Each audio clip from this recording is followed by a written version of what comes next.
Nesse vídeo nós vamos responder: será que a fé é a única condição da salvação ou para a salvação? Eu dificilmente gosto de falar até mesmo da fé como uma condição de salvação. Quando a rainha Elizabeth I, não a terceira que faleceu agora, quando a rainha Elizabeth I estava prestes a perdoar um dos seus nobres que havia ofendido as leis do reino, ela quis estabelecer certas condições. Vossa Majestade, disse o cortesão ofensor, a graça que tem condições não é graça alguma. A rainha viu a verdade disso, retirou as condições e libertou livremente o nobre.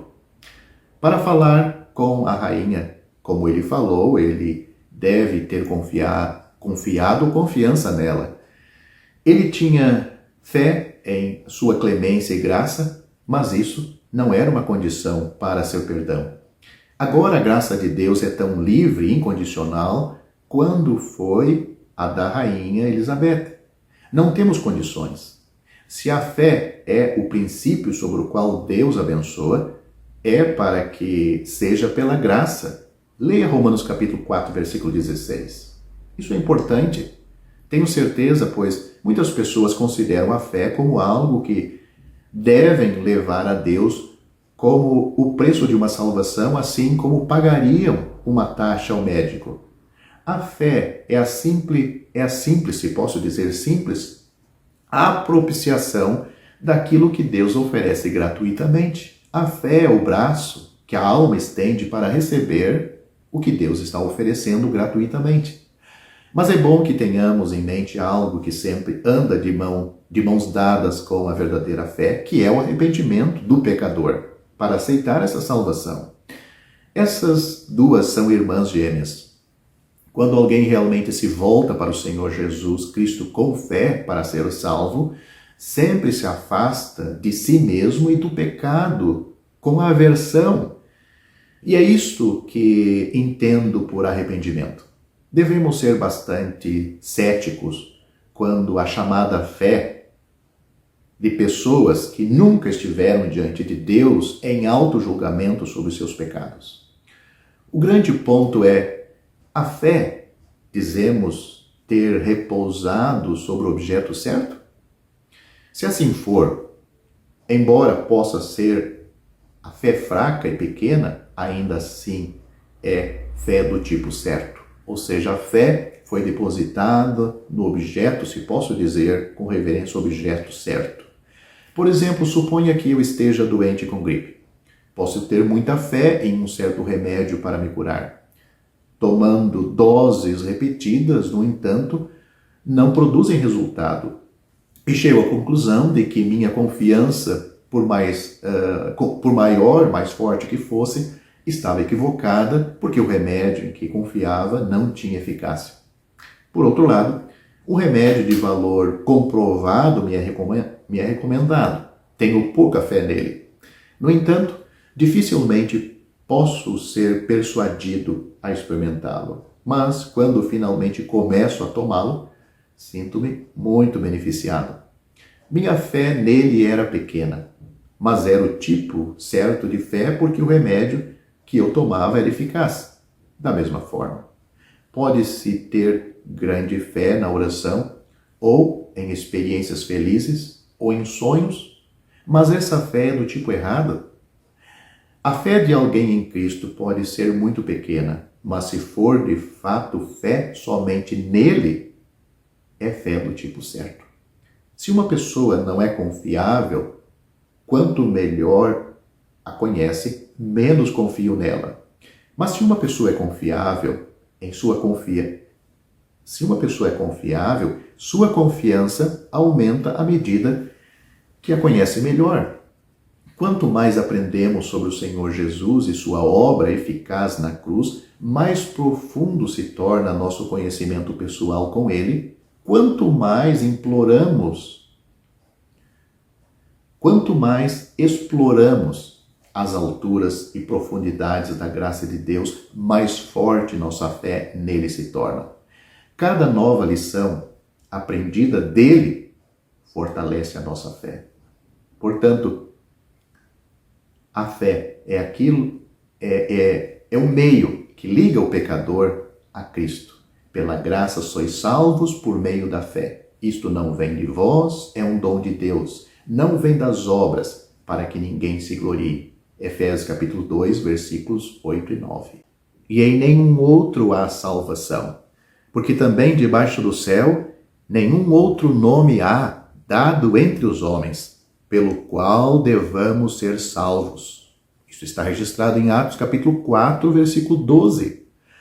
É somente sobre esta base e nenhuma outra que você pode ser salvo. Se você deve ser salvo, então o pesado fardo dos seus pecados precisa ser removido. Se o pesado fardo precisa ser removido, a pena pelo pecado precisa ser aplicada em alguém. Se a pena pelo pecado precisa ser aplicada em alguém, então Jesus precisava morrer, pois a pena para o pecado é a morte. Você não poderia suportá-lo sem perecer miseravelmente. Assim disse o apóstolo João, pelo seu nome vos são perdoados os pecados. 1 João capítulo 2, versículo 12. Não pelas obras que você possa praticar, nem pela sua moralidade, mas pelo nome de Jesus. A resposta não poderia ser mais simples. A misericórdia flui hoje mesmo. Não por meio de alguma relíquia em alguma cidade santa, nem por meio do toque de alguma mão santificada, mas de um vitorioso e ressuscitado Cristo no céu. Pode-se ter acesso a Ele estando em qualquer lugar. Toque nele, ou, em outras palavras, se preferir, creia nele e você será salvo. É somente pela fé. As Escrituras são conclusivas quanto a este ponto. A salvação não é por meio das obras, nem por fé e obras combinadas, mas somente pela fé.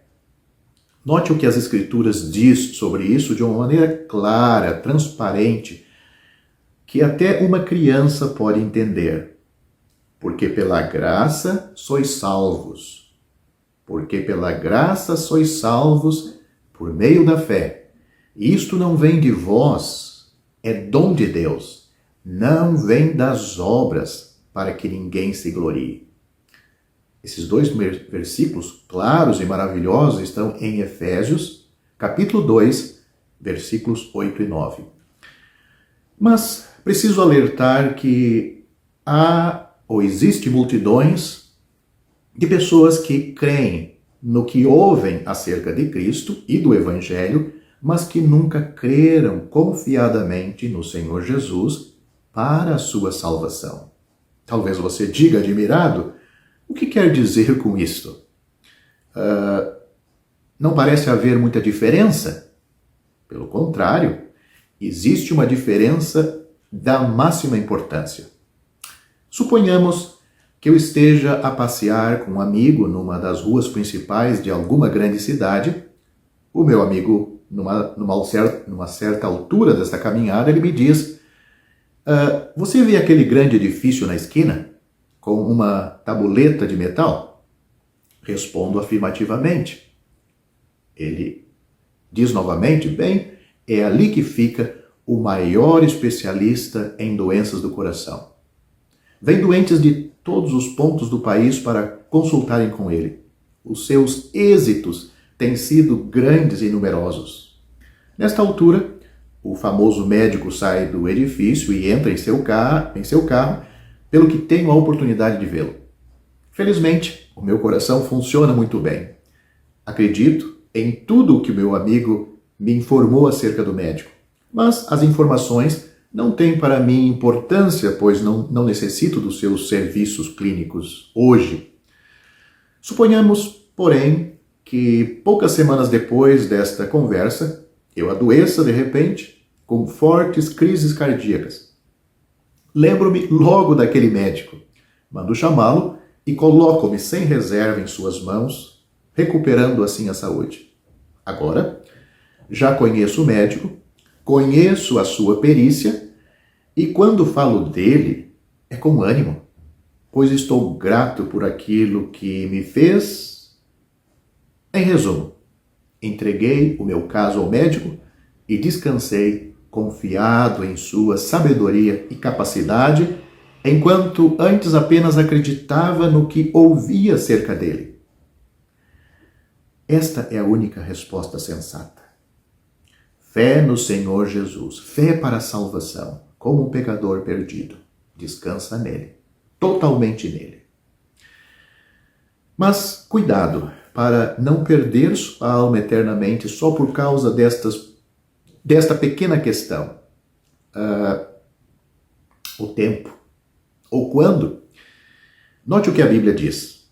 Eis aqui agora o tempo aceitável. Eis aqui agora o dia da salvação. 2 Coríntios capítulo 6, versículo 2. Note, agora é o tempo aceitável. Agora é o dia da salvação.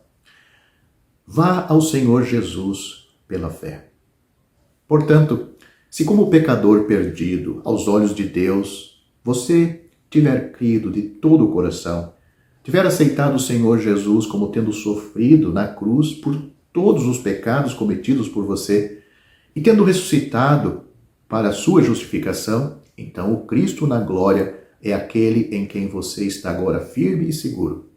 Você está nos ombros e nas mãos do bom pastor, e ele nunca o deixará de assim conduzir até que o tenha introduzido no lar celestial.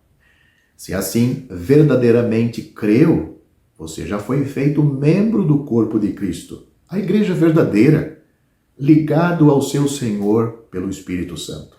E agora, a caminho do lar, ele se alegra em reunir os seus em torno de si, fora do arraial, ou seja, do sistema religioso, da cristandade dos nossos dias. Reunido em torno de si e ao seu nome exclusivamente, até que ele volte para levar-nos todos a este lar, para estarmos sempre com ele e sermos semelhantes a ele, por todo sempre, na glória, para o seu eterno louvor.